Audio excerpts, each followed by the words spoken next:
Richard Pascoe on 1395, Adelaide's 5AA.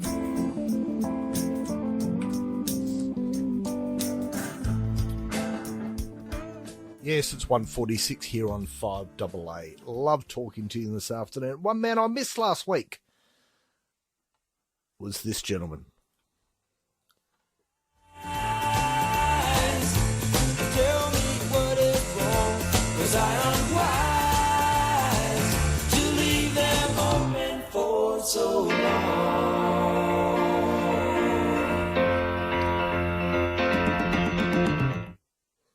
And Dr. Vincent, how are you this afternoon?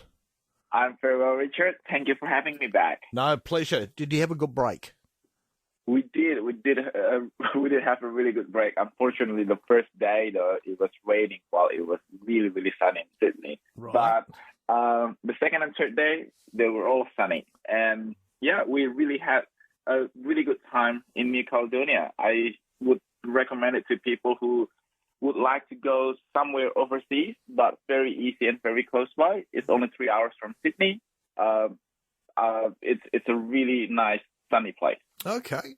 Oh, I have to put that on my list.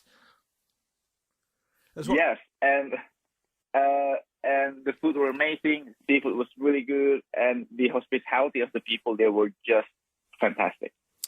If I go there, will I be able to get a beer? You will. As a matter of fact, I tried their local beer called Number One, and I'm not usually a beer drinker. Right. I really like it. Oh, good. All right. You've sold me. What are we going to talk about today?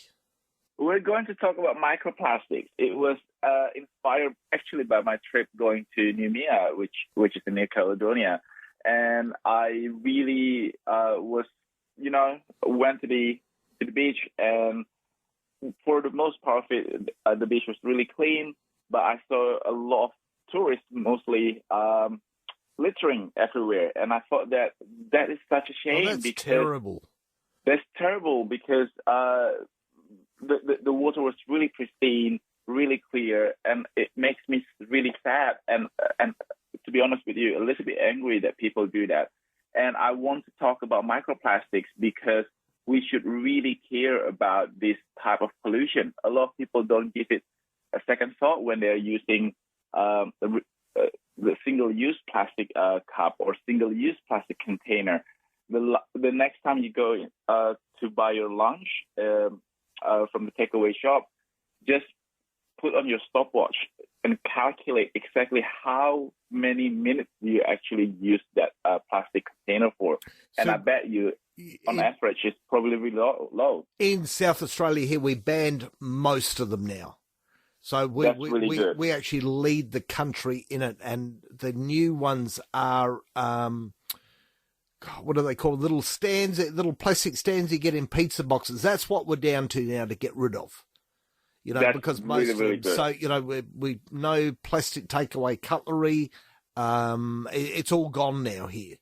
Yes, we've and had I think the in kickbacks. Sydney, they're trying to do it too. Yeah. They're trying to do it too with the single-use plastic cutleries, but I think we're still allowed to use this single-use plastic container, which I understand that it makes life easier. As a matter of fact, that was the reason. It's the exact reason why the scientists or companies created plastic in the first place, because it is much more durable than glass, lighter, easier to transport. Unfortunately, it now has become a double-edged sword.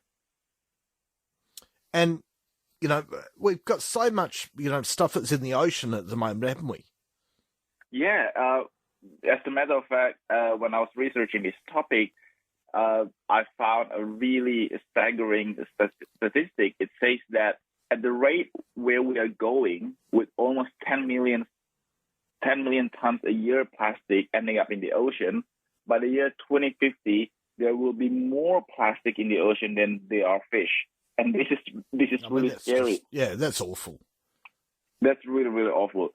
And we accumulate, the plastic waste that we accumulate has come to 8.3 billion metric tons in the past 5 years alone.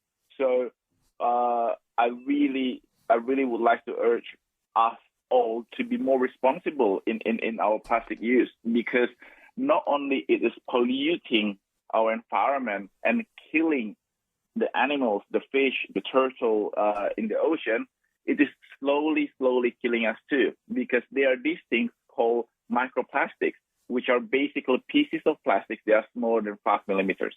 These tiny little things, they originate from deconstructed plastic waste. As you know, when you throw something and it gets exposed to the elements such as UV rays, radiation, water, the sun ray, and stuff like that, these plastics will crumble into microplastics.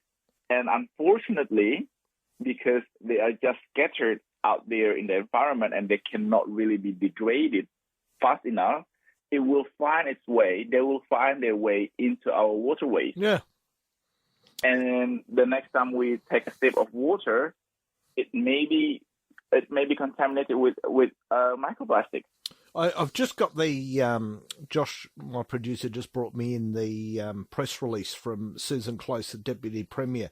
So in South Australia, the proposed new timetable is banned from the 1st of September 2023. Plastic stem cotton buds, plastic pizza savers, single-use plastic plates and bowls.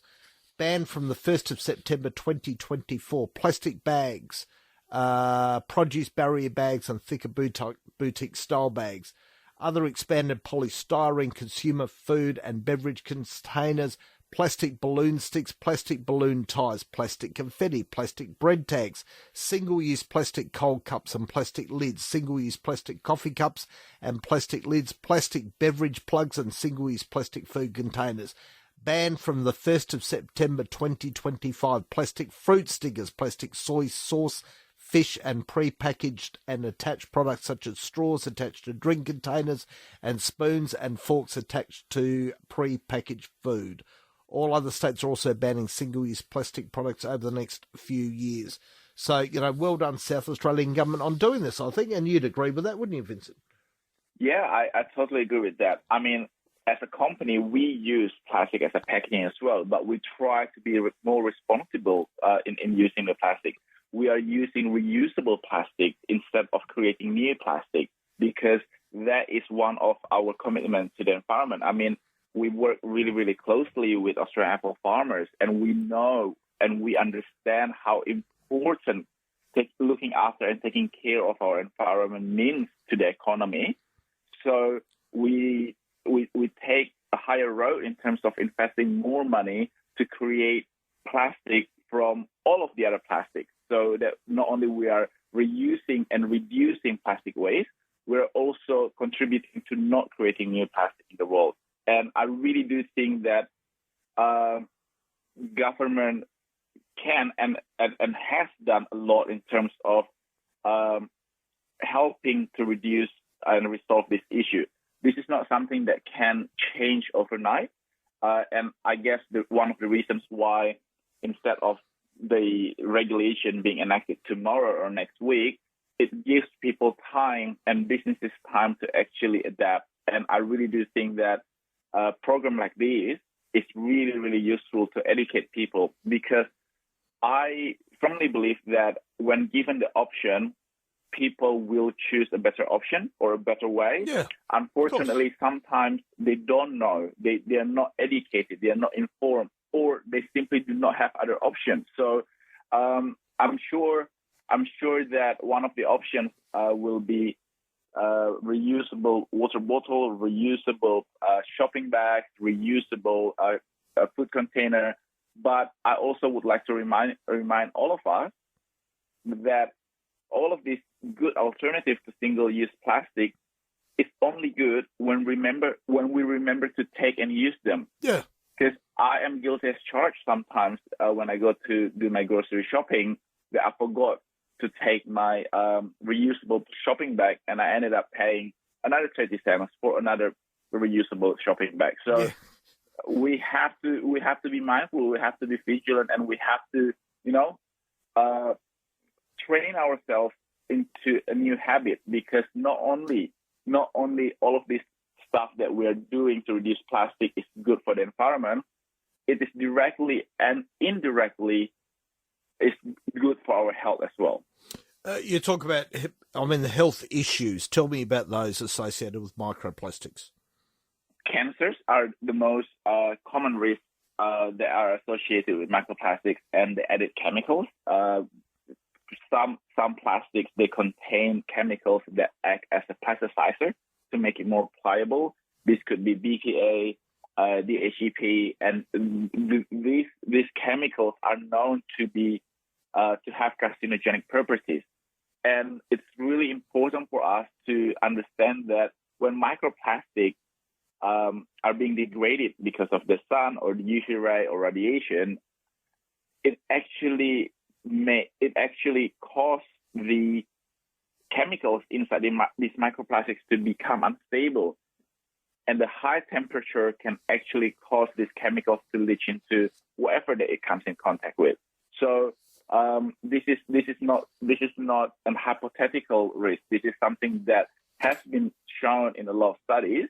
And now that we know, I think it's really important for us to be a little bit more mindful when it comes to using single-use plastic, especially when we use that in to contain or to store food that is hot or recently being cooked, or when we use this single plastic food container and put in a microwave. Yep. Because especially when we are reheating pizza or Chinese takeaway food that are high in fat content, fat gets heated in the microwave above and beyond what the plastic can actually take. And this can cause chemicals from the plastic to leach into your food as well. And you know what, Vincent? That's why we should always eat our pizza straight out of the box, always nice and hot. Exactly. And don't leave it. Don't think about breakfast tomorrow. Yep. Deal with breakfast tomorrow when tomorrow comes. Yeah, when it comes. I would say I've got a reusable coffee cup, which I take every day. I've got a reusable bottle for my water, which I use every day on there. So I can't remember the last time I actually bought a bottle of water. So fill it up before I go in the morning, and that's what I do. Sits in the car, and I always try and drink it all during the day. Vincent, where can we find out more about you? If you would like to support what I do and find out about all the exciting projects that I'm involved with, please go to anappleaday.com.au. You can also find our amazing range of vitamins and skincare in Woolworths and Coles. And this week, they're on half price special. Well, that's good. We always like a bargain. Vincent, great to have you back. Look forward to it, and look forward to talking to you again next week. Thank you so much. Have a great weekend, everyone.